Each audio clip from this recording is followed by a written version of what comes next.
time comes when silence is betrayal, even when pressed by the demands of inner truth. Men do not easily assume the task of opposing their government's policy, especially in time of war. Nor does the human spirit move without great difficulty against all the apathy of conformist thought within one's own bosom and in the surrounding world. Some of us who have already begun to break the silence of the night have found that the calling to speak is often a vocation of agony, but we must speak.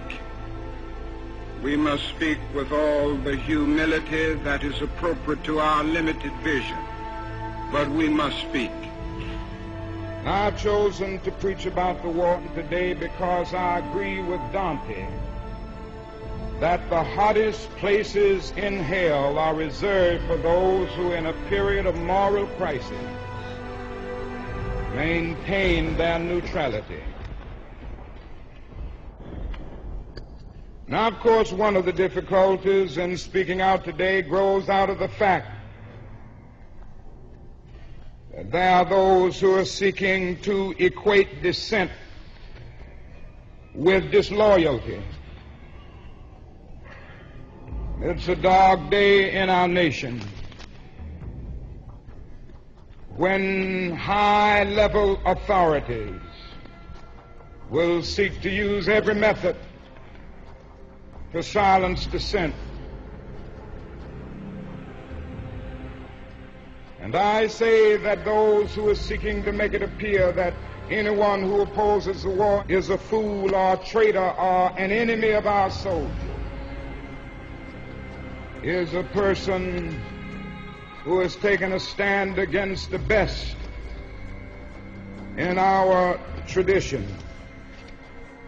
There will be no meaningful solution until some attempt is made to know these people and hear their broken cry.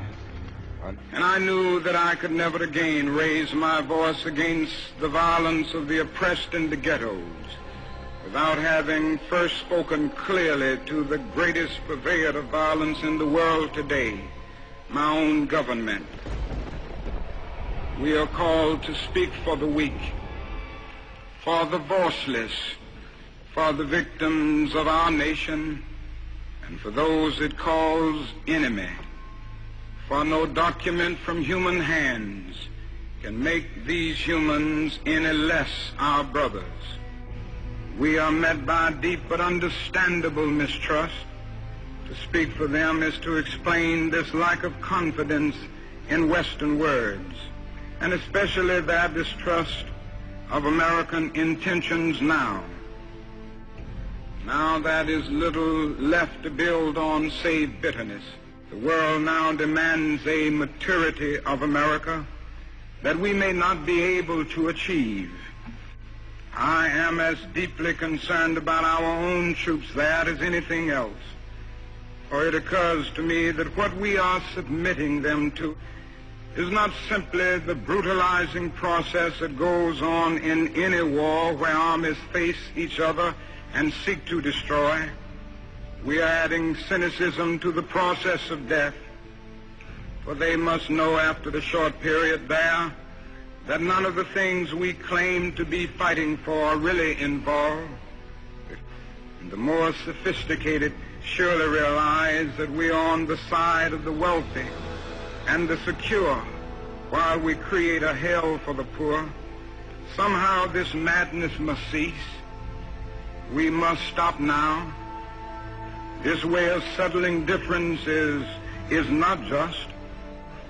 A nation that continues year after year to spend more money on military defense than on programs of social uplift is approaching spiritual death.